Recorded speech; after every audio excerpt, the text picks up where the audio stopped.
Hello friends, welcome to துரான் academy. இன்றைக்கி நம்ம இந்த லைவ் டெஸ்ட்டில் வந்து என்ன தகவலை பற்றி பார்க்க போகிறோம் அப்படின்னா, 6ஆம் வகுப்பு புதிய சமச்சீர் புத்தகத்தில் வந்து பார்த்திங்கன்னா இயல் 5லேருந்து ஒரு 40 கொஸ்டின்ஸ் வந்து நம்ம வந்து அனலைஸ் பண்ண போகிறோம். ஸோ லைவ் டெஸ்ட் வந்து பார்த்திங்க அப்படின்னா அதிகபட்சம் ஒரு 30 மினிட்ஸ், 30 இருக்காது, ஒரு 20 to 25 மினிட்ஸ் இருக்கும். ஓகே, ஸோ எல்லா கொஸ்டின் வந்து அட்டன் பண்ணுங்கள், சரிங்களா? ஸோ கடைசி வரைக்கும் நீங்கள் அட்டன் பண்ணுறது ரொம்ப ரொம்ப முக்கியமான விஷயம், சரியா? நம்ம நிறைய பேர் வந்து என்ன பண்ணுறதில்ல அப்படின்னா, ஒரு லைவ் டெஸ்ட் வந்து நம்ம ஒரு ஆர்வமாக அட்டன் பண்ண வராங்க அப்படின்போது அட்டன் பண்ணும்போது ஒரு 5 கொஸ்டின் 6 கொஸ்டின் கவனிக்கும் போதே ஒரு 2-3 கொஸ்டின் தெரியல அப்படின்னா உடனே வெக்ஸ் ஆகிட்டு என்ன பண்ணுவாங்க அப்படின்னா, அடப்போடா நம்ம வந்து ஒழுங்காக படிக்கல அப்படின்னு சொல்லிட்டு முடிவு பண்ணிட்டு போயிடுவாங்க. இல்லையா, ஒரு 10 கொஸ்டின் பார்த்தோம், ஒரு 20 கொஸ்டின் பார்த்தோன்னே போயிடுவாங்க, சரியா? அந்த மாதிரிலாம் போகிறவங்க வந்து பார்த்தீங்கன்னா கடைசி வரைக்கும் எக்ஸாம்லேயும் அது மாதிரி தான் பாதியில் விட்டு போயிடுவாங்க, சரியா? ஸோ அந்த மாதிரி தப்பை வந்து பண்ணாது. ஏன்னா இந்த ஒரு விஷயம் தான் உங்களுக்கு அங்கேயும் வரும். எக்ஸாம்லேயும் வந்து பார்த்தீங்கன்னா ஒரு ஃபஸ்ட்டு ஒரு 10 கொஸ்டின் நீங்கள் படிக்கும்போது என்ன தாட் வரும் அப்படின்னா, நமக்கு தெரியாத கொஸ்டின் வந்துச்சு அப்படின்னா மைண்ட் உடனே என்ன ஆகிடும், அச்சோ நம்ம இந்த எக்ஸாம் கிளியர் பண்ண முடியாது அப்படின்னு தோணும். ஓகேவா? ஸோ அப்போது நான் ஒரு டெஸ்ட்டு நம்ம அட்டன் பண்ணும்போது என்ன அப்படின்னா, அந்த டெஸ்ட் நம்ம அட்டன் பண்ணும்போதே நம்ம எவ்வளோ மார்க் வரும், எப்படி வரும், நல்ல மார்க் எடுமா, கெட்ட மார்க், அதை பற்றிலாம் யோசிக்கக்கூடாது. டெஸ்ட்டுன்றது என்னன்னு பார்த்தீங்க அப்படின்னா, நம்ம படித்தது வந்திருக்கா, வந்து நம்ம படித்தது தப்புலாம் போட்டிருக்கோன்றதுக்கு தான் டெஸ்ட். ஓகேவா? ஸோ அப்போ அப்படின்னும் போது 40 கொஸ்டினும் கடைசி வரைக்கும் முயற்சி பண்ணுங்கள். நீங்கள் 10 கொஸ்டின் கட் பண்ண கூட போதும். அந்த 30 கொஸ்டின் போச்சேன்னு ஃபீல் பண்ணுறத விட 10 கொஸ்டின் நம்ம என்ன பண்ணோம், கரெக்டாக பண்ணியிருக்கோம், 30 கொஸ்டின் புதுசாக தெரிஞ்சுட்டு இருக்கோம் அப்படின்னு நினைங்க. இந்த பாசிட்டிவ் தாட் இருந்தால் மட்டும்தான் கடைசி வரைக்கும் உங்களால் டிஎன்பிஎஸ்சி எக்ஸாமுக்கு படிக்கவும் முடியும். At the same time exam ஹாலில் போய் நீ உட்காந்துன்னா முழுசாக 3 மணி நேரத்தையும் நல்ல ஒரு மனநிலையோட உங்களால் தேர்வு எதிர்கொள்ள முடியும். ஓகேவா? ஸோ இந்த ஒரு விஷயம், இந்த ஒரு தகுதி உங்ககிட்ட இருந்தாலே போதும், எல்லா லைவ் டெஸ்ட்டும் நீங்கள் பக்கா அட்டன் பண்ணலாம். அது மார்க்லாம் அப்பாற்பட்ட விஷயம் தான். நம்ம தேர்வு வந்து முழுசாக அட்டன் பண்ணுற மாதிரி தான் முக்கியமான விஷயம். ஓகேவா? சரி, ஓகே, நம்ம ஃபர்ஸ்ட் கொஸ்டினுக்கு போயிடலாம். நிலையான செல்வம் என்பது டேஷ் ஆகும்.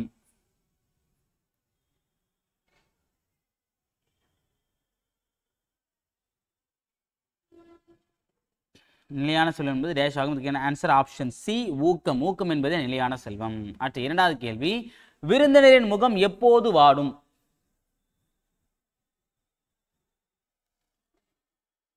விருந்தினரின் முகம் எப்போது வாடும்?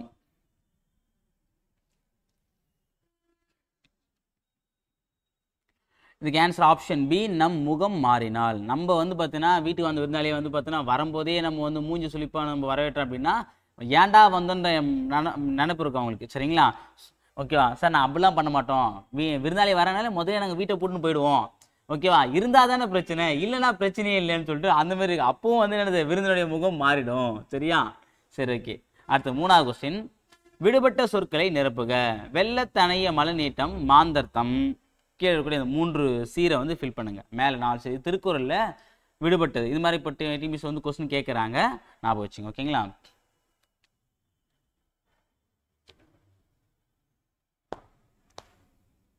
இதுக்கான ஆன்சர் ஆப்ஷன் பி, உள்ளத்தனைய துயர்வு. அடுத்தது 4வது கொஸ்டின், தவறான இணையை தேர்ந்தெடுக்க.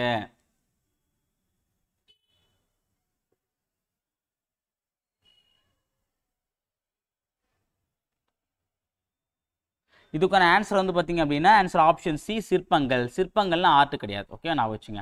என்னிடத்து கீழே கமெண்ட்டை தெரியப்படுத்துங்க. அடுத்து 5வது கேள்வி, சரியான தொடரை கண்டறிந்து எழுதுக. வார்த்தை சென்டென்ஸ் எப்படி மேக் ஆகுது பாருங்க, கரெக்டாக வரா மாதிரி. கட் பண்ணி வரக்கூடாது.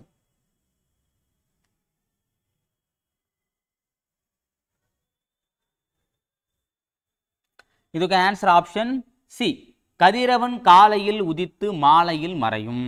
அடுத்தது 6வது வினா, பொருள் வேறுபாடு அறிந்து தகுந்த சொற்களால் நிரப்புக. போரில் பயன்படுத்தியது டேஷ், பூனைக்கு உள்ளது டேஷ். இந்த மயங்கொலி பையன் சொல்லுவாங்களா, அதை வச்சு இதுக்கு ஆன்சர் சொல்லுங்க பார்க்கலாம்.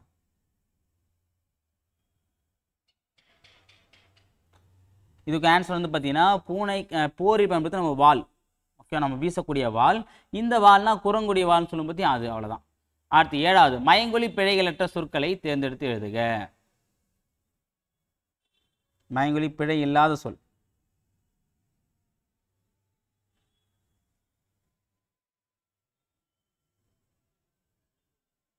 இதுக்கு என்ன ஆன்சர் வரும்? ஆன்சர் ஆப்ஷன் சி, என் வீட்டு தோட்டத்தில் மலர்கள் மனம் வீசின. ஓகே, ஸோ மனம் வீசினு வரணும். ஓகேங்களா. மலர்கள் அப்படின்னு இந்த லா தான் வரணும், இந்த லா வராது. ஓகேங்களா. ஸோ இந்த சின்ன நான் வந்திருக்கு, இதுனா வந்து உள்ளம் அப்படின்னு வந்துடும். ஓகேங்களா. ஸோ வீசியதுன்னு வரக்கூடாது. ஓகே, அப்போ இதுவும் தப்பு. ஏன்னா மலர்கள் அப்படின்னு வரும்போது பன்மையில் வரும். அடுத்தது 8வது கேள்வி, நாவின் நுனி மேல் நோக்கி வளைந்து வருடுவதால் டேஷ் எழுத்து தோன்றும்.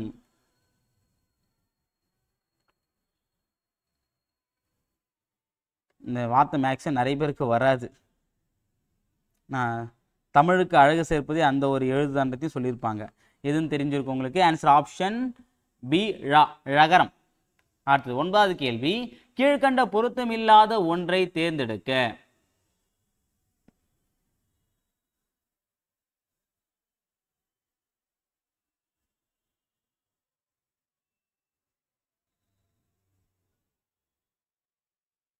இன்னொரு ஆன்சருக்கு ஆன்சர் ஆப்ஷன் பி, தஞ்சை பெரிய கோயில். மீதி எல்லாமே பல்லவர் காலத்து கோயில். தஞ்சை பெரிய கோயில் வந்து பார்த்தீங்கன்னா சோழர் காலத்து. அப்போ அதான் பொருந்தாது. அடுத்தது, தமிழகத்தின் மிகப்பெரிய சிற்ப கலைக்கூடமாக காட்சியளிக்கும் இடம் எது?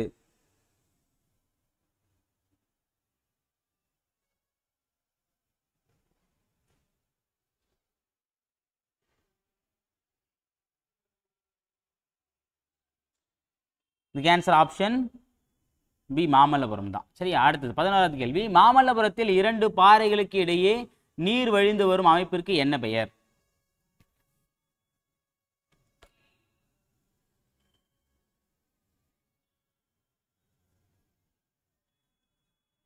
இதுக்கு ஆன்சர் வந்து பார்த்தீங்கன்னா ஆன்சர் ஆப்ஷன் பி, ஆகாய கங்கை. ஓகே, நீர் வழிந்து வரும் இடம்னா நம்ம நீர்வீழ்ச்சின்னு போடுவோம், கங்கை நீர்வீழ்ச்சி கிடையாது.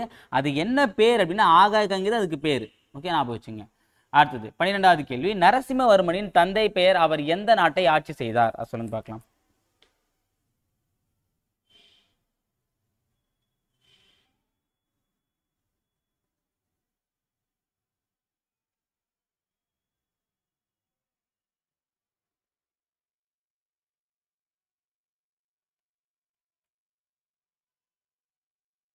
ஓகே, இதுக்கு ஆன்சர் வந்து பார்த்தீங்கன்னா ஆன்சர் ஆப்ஷன் பி, மகேந்திரவர்மன் தான். ஓகேவா. ஏன்னா நரசிம்மனுடைய அப்பா பேர் வந்து மகேந்திரவர்மன் தான். அவர் யாருன்னா ஒரு பல்லவ மன்னன். அப்போ அவர் எந்த நாடு? பல்லவ நாடு. அடுத்து 13வது கேள்வி, பஞ்ச பாண்டவர் ரதம் யாருடைய காலத்தில் உருவாக்கப்பட்டவை?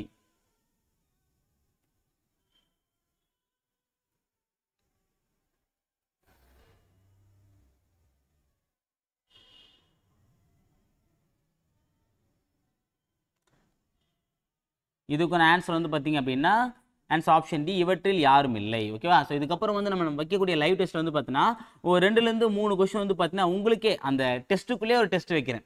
இதுக்கான ஆன்சரை கீழே கமெண்ட்ல மொத்தமாக தெரியப்படுத்துங்க. சரிங்களா. ஸோ அப்போ இதுக்கு யார் வருவாங்க அப்படின்றத நீங்கள் சொல்லுங்கள். சரி, அதில் ஒரு கொஸ்டின் சொல்லியிருந்தேன். இப்போ 2வது கொஸ்டின், மற்போரில் சிறந்தவர் என்று சிறப்புக்குரியவர் யார்? அவரின் மற்றொரு பெயர் என்ன?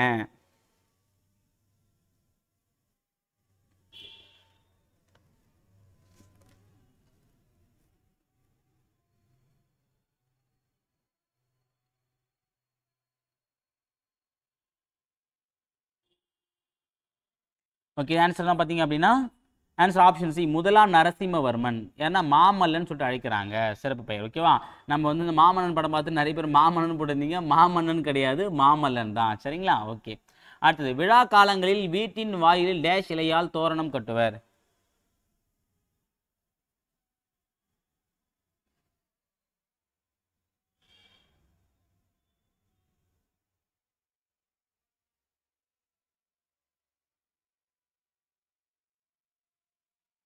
ஓகே, இது என்னன்னு சொல்றோம்? மாவிலை தான். ஓகே, மாவிலை தான் கட்டுவாங்க தோரணமாக கட்டுவாங்க. அடுத்து 16வது, பஞ்சாப் மாநிலங்களில் அறுவடை திருவிழா டேஷ் பெயரில் கொண்டாடப்படுகிறது.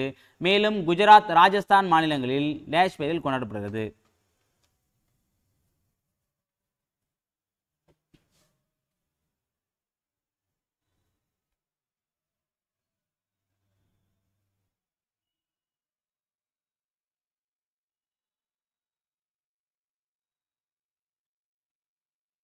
இதுக்கு ஆன்சர் வந்து பார்த்தீங்கன்னா லோரி, உத்தராயன். ஓகேங்களா. ஸோ வந்து பார்த்தீங்கன்னா பஞ்சாப்ல வந்து லோரி, குஜராத், ராஜஸ்தான்ல வந்து உத்தராயன்.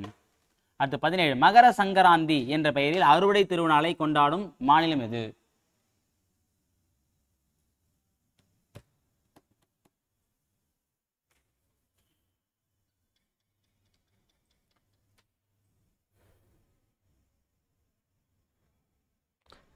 ஸோ ஸோ இது வந்து பார்த்தீங்கன்னா அந்த 4 மாநிலமே வரும். ஆன்சர் ஆப்ஷன் டி, மேற்கண்ட அனைத்து மாநிலங்களும். அடுத்து 18வது கேள்வி, மாடுகளை அடக்கி தழுவும் வீர விளையாட்டின் பெயர்களில் கீழ்க்கண்ட எது ஒன்று தவறானது?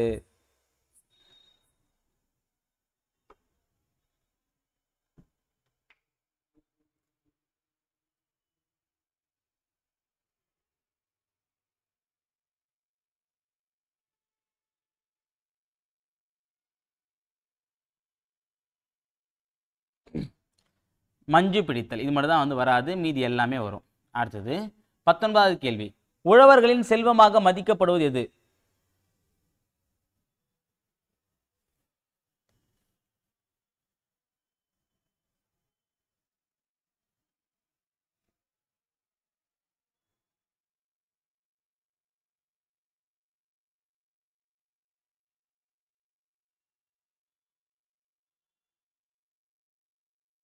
ஆன்சர் ஆப்ஷன் சி, மாடுகள். ஓகே, அவங்க உழவர்களுடைய செல்வம் எது பார்த்தா மாடுனாலே செல்வம்ன்ற ஒரு பொருளும் இருக்கு. சரியா? அடுத்தது 20வது கேள்வி, பொங்கல் என்பதன் பொருள் என்ன? பொங்கல் என்பதன் பொருள்.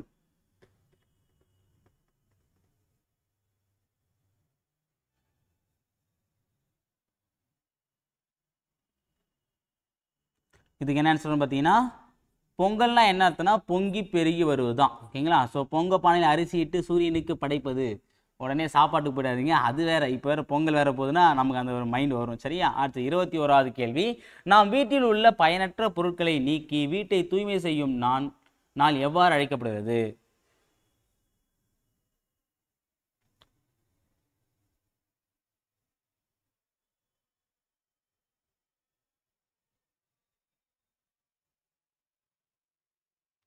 இதுக்கான ஆன்சர் ஆப்ஷன் பி, போகி திருநாள். அடுத்து 22வது கேள்வி, தமிழர்கள் கொண்டாடும் பொங்கல் திருவிழாவானது எவ்வாறு அழைக்கப்படுகிறது?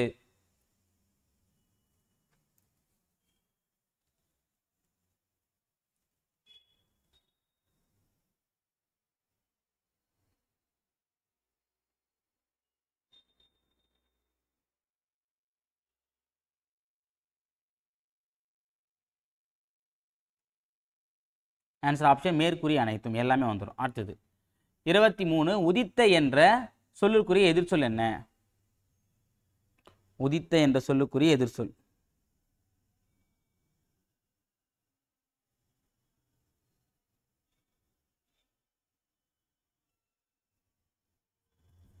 பார்த்தீங்கன்னா மறைந்த, ஒரு சில அழிந்தன்னு போட்டிருக்கீங்க.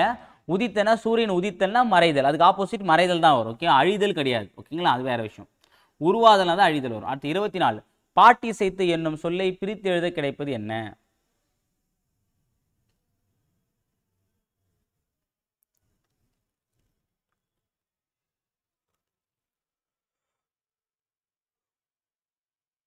இதுக்கு ஆன்சர் ஆப்ஷன் சி, பாட்டு கூட்டல் இசைத்து. பாட்டி வராது, பாட்டு கூட்டல் இசைத்து.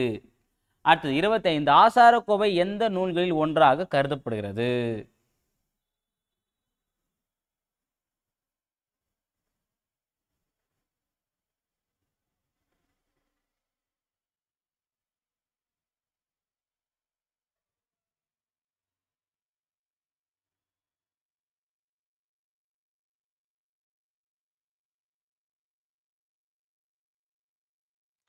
ஸோ இது ஆன்சர் வந்து பார்த்தீங்கன்னா ஏபிசி மூணுமே வரும். சரிங்களா?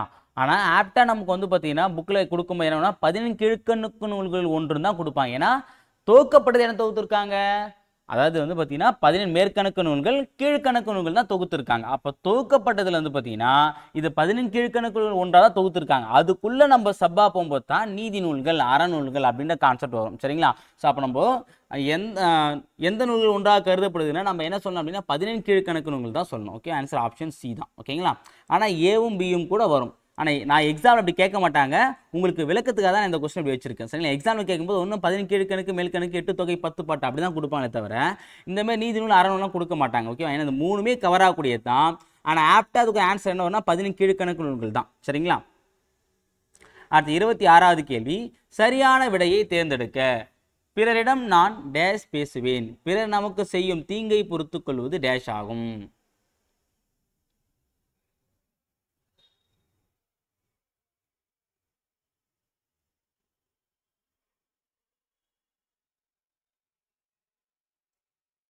இதெல்லாம் நம்ம ஈஸியாக போடலாம். ஸோ என்னன்னா ஒரு சில கொஸ்டின்லாம் நம்ம வந்து படிக்கல அப்படின்னாலும் ஒரு சில புரிதல் இருந்தாலும் நம்ம போட்டுக்க முடியும். ஓகேவா? ஸோ உடனே நம்ம அது ஈஸியான கொஸ்டின்றதை நம்ம சொல்ல முடியாது. இந்த மாதிரி ஈஸியான கொஸ்டின் கூட நம்ம என்ன பண்ணுவோம் அப்படின்னா பதட்டத்தில் தப்பு பண்ணுவோம். ஓகேவா? ஏன்னா ஒரு டெஸ்ட்னும் போது கஷ்டமான கொஸ்டின் தான் வைக்கணுன்றது கான்செப்ட் கிடையாது. ஈஸியான கொஸ்டின் கூட நிறைய பேர் தப்பு பண்ணியிருப்பீங்க. சரியா? ஸோ இந்த கொஸ்டினே கூட பார்த்தீங்கன்னா 2-3 பேர் தப்பு பண்ணது வாய்ப்பு இருக்குது. சரியா? ஓகே, இது ஆன்சர் என்ன பார்த்தீங்க அப்படின்னா இன்சொல் பொறை. அடுத்தது 27வது, பெருவாயின் முள்ளியார் பிறந்த ஊர் எது? எந்த ஊர்ல பிறந்தார்?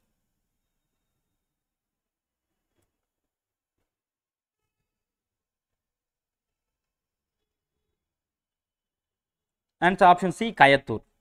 அடுத்து 28வது கொஸ்டின், ஆசாரக்கோவை நூலில் காணப்படும் வெண்பாக்களின் எண்ணிக்கை எத்தனை? எத்தனை வெண்பாக்கள் ஆசாரக்கோவை?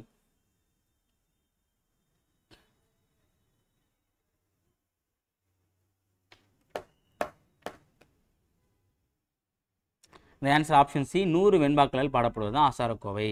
அடுத்து 29, பொறையுடைமை என்னும் சொல்லை பிரித்து எழுத கிடைப்பது? பொறையுடைமை என்னும் சொல்லை பிரித்து எழுத கிடைப்பது?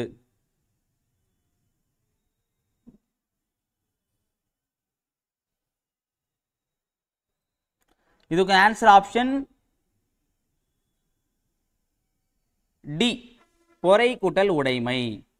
அடுத்தது 30வது வினா, நந்தவனம் கண் திறந்து நற்றமிழ் பூ எடுத்து பண்ணோடு பாட்டிசைத்து என்ற வரிகள் எந்த வகையான பாடல்களை சார்ந்தது?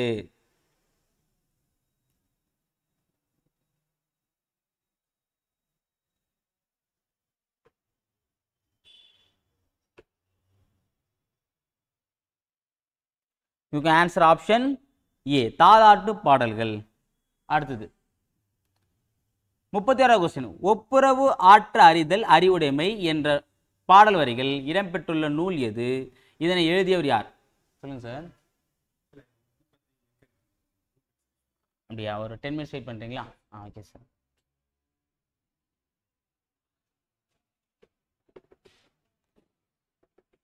இதுக்கு ஆன்சர் பார்த்தீங்க அப்படின்னா answer option C, Acharakkovai.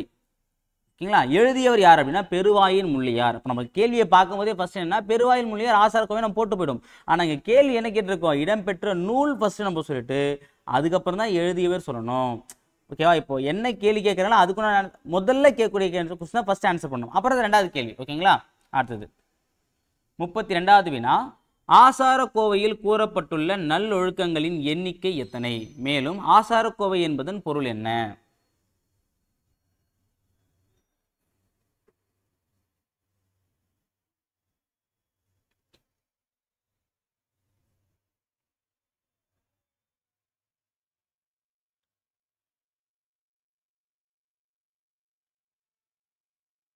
So இதுக்கு ஆன்சர் வந்து பார்த்தீங்கன்னா கேள்வியிலே இருக்கு. ஆசாரம் அப்படின்னா ஆசாரம் கூட்டல் கோவை. ஆச்சாரம்னா ஒழுக்கம், ஒழுக்கமா இருப்ப. நம்ம இந்த பிராமின்ஸ்லாம் அந்த படத்துல கூட சொல்லுவாங்க பார்த்தீங்களா, பிராமணர்னா ஆச்சாரமே, இந்த ஆச்சாரமான குடும்பம் அப்படின்னு சொல்லுவாங்க பார்த்தீங்க. அப்போ ஆசாரம்னா ஒழுக்கமான குடும்பம், கோவைனா கோர்த்து கூறுதல்னு சொல்லுவாங்க. கோர்த்துனா தொகுத்து. அப்போ என்ன வரும், நல்ல ஒழுக்கங்களை தொகுத்து கூறுதல். மொத்தம் 8, அவ்வளோதான். சரிங்களா? அடுத்தது இதில் நமக்கு 8 சொல்லியிருக்காங்க. அடுத்தது பொருளுடைமை என்னும் சொல்லை பிரித்து எழுத கிடைப்பது?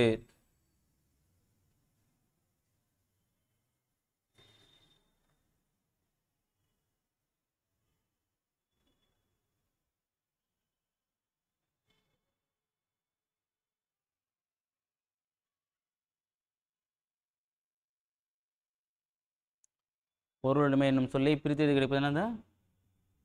பொருள் கூட்டல் உடைமை. ஆன்சர் ஆப்ஷன் பி, பொருள் கூட்டல் உடைமை. அடுத்தது 34வது வினா, விடுபட்ட சொற்களை நிரப்புக.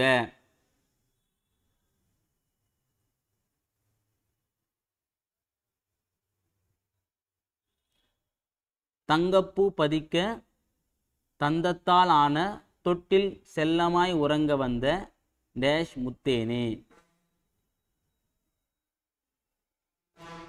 வரும் எந்த முத்தேனே அப்படின்னும் போது இங்கே நம்ம உடனே முத்து அப்படின்னும் போது நம்ம பாண்டி நாட்டை போடுவோம்.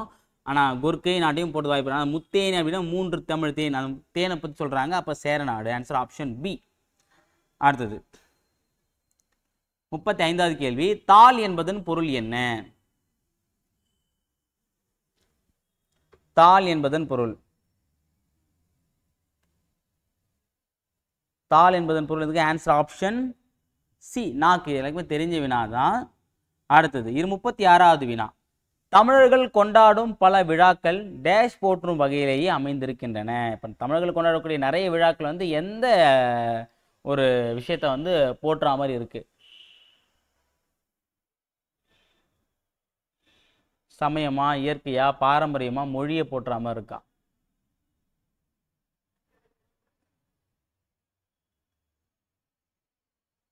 இதுக்கு ஆன்சர் ஆப்ஷன் பி, இயற்கை. இயற்கையை போற்றுற மாதிரி தான் இருக்கு. இப்போ எக்ஸாம்பிள் நம்ம தமிழர் பெருவிழான்னு சொல்லக்கூடிய பொங்கல் திருநாள் வந்து பார்த்தீங்கன்னா சூரியனை வந்து நம்ம சூரியனுக்கு நன்றி கூறும் விதமாக தான் நம்ம கொண்டாடுறோம். சரிங்களா? ஓகே. அடுத்தது 37வது வினா.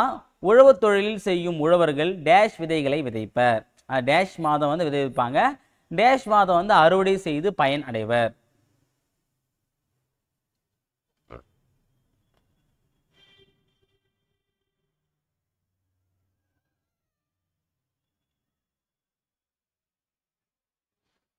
இதுக்கு ஆன்சர் வந்து பார்த்தீங்கன்னா இது ஒரு ஒரு பழமொழியே சொல்லுவாங்க. அதை நம்ம தெரிஞ்சாலே இதை போட்டுடலாம். ஆடிப்பட்டம் தேடி விதை அப்படின்னா ஆடி மாதம் விதைக்கணும். அதான் ஆடிப்பட்டம் தேடி விதைன்னு சொல்லுவாங்க. இப்போ ஆன்சர் என்ன வரும் பார்த்தீங்கன்னா ஆடி திங்கள். எப்போ அறுவடை பண்ணுவாங்க? அறுவடை திருநாளை தான் நம்ம என்ன கொண்டாடுறோம்? பொங்கல் திருநாளை கொண்டாடுறோம்.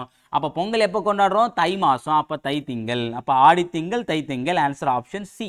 அவ்வளோதான். ஸோ இப்போ இது வந்து நம்ம வந்து கொஸ்டின் படிக்கணும் அவசியம் இல்லை. இந்த பழமொழியும் நம்ம பொங்கல் திருநாள் இப்போ கொண்டாடுற டேட்டும் தெரிஞ்சாலே போட்டுடலாம். ஓகேவா? அடுத்தது 38வது வினா. வாழ்க்கைக்கு வளம் தரும் டேஷ் வழிபாடும் டேஷ் வழிபடும் நோக்கில் அக்காலத்தில் போகி பண்டிகை கொண்டாடப்பட்டது. இப்போ நம்ம போகி பண்டிகை அப்போ அது என்னவா கொண்டாடினாங்க?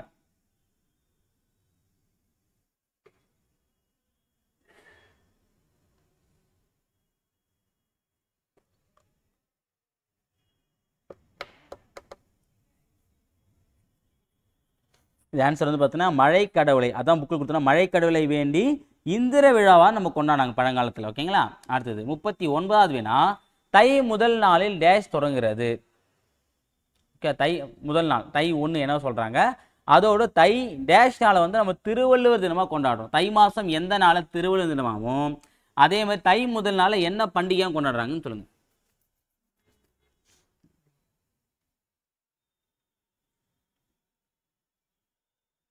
ஒரு பண்டிகை ஒரு நாள் கேட்டிருக்கேன்.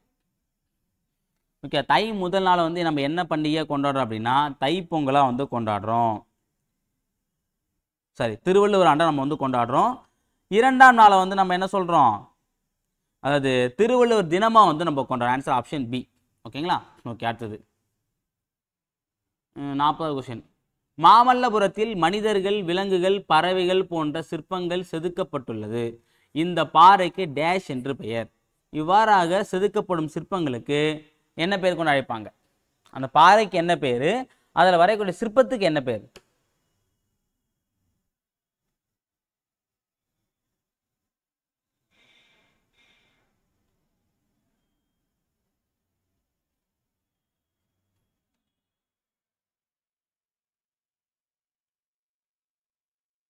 ஆன்சர் ஆப்ஷன் ஏ, அர்ஜுனன் தபசு புடைப்பு சிற்பங்கள். ஓகேவா? அதுக்கு அர்ஜுன் தபசுன்னு சொல்லுவாங்க அந்த பாறை பேர். இவ்வாறாக செதுக்கப்படும் சிற்பம் வந்து பார்த்தீங்கன்னா ஒரு பக்கம் தான் இருக்கும், இன்னொரு பக்கம் இருக்காது. சரிங்களா? ஸோ அப்போ 2 பக்கம் தான் முழு உடல் சிற்பம்னு சொல்லுவாங்க. ஒரு பக்கம் மட்டும் இருக்குது அப்படின்னா அதுக்கு பேர் புடைப்பு சிற்பம். புடைச்சிட்டு வந்த மாதிரி இருக்குன்றதை நம்ம சொல்லியிருப்போம். ஓகே, அதுக்கு ஆன்சர் ஆப்ஷன் ஏ, அர்ஜுன் தபசு புடைப்பு சிற்பங்கள். ஓகேங்களா? சரி ஃப்ரெண்ட்ஸ், இந்த ஒரு லைவ் டெஸ்ட்டில் வந்து பார்த்தீங்க அப்படின்னா கிட்டத்தட்ட வந்து ஒரு என்ன பண்ணியிருக்கோம் அப்படின்னா ஒரு 40 கொஸ்டின் வந்து நம்ம டிஸ்கஸ் பண்ணியிருக்கோம். ஓகேவா? ஸோ இதில் வந்து பார்த்தீங்கன்னா அந்த கேட்டக்கூடிய எக்ஸ்ட்ரா கேட்ட கொஸ்டின்ஸையும் வந்து நீங்கள் ஆன்சர் பண்ணுங்கள். அதே மாதிரி வந்து இந்த 40க்கு எவ்வளோ மார்க் எடுத்திருக்கீங்கிறதையும் நீங்கள் வந்து சொல்லுங்கள். சரிங்களா? சரி, ஓகே. அடுத்த லைவில் வந்து வேறு ஒரு முக்கிய டாப்பிக்கோடு நம்ம சந்திக்கலாம். தேங்க்யூ.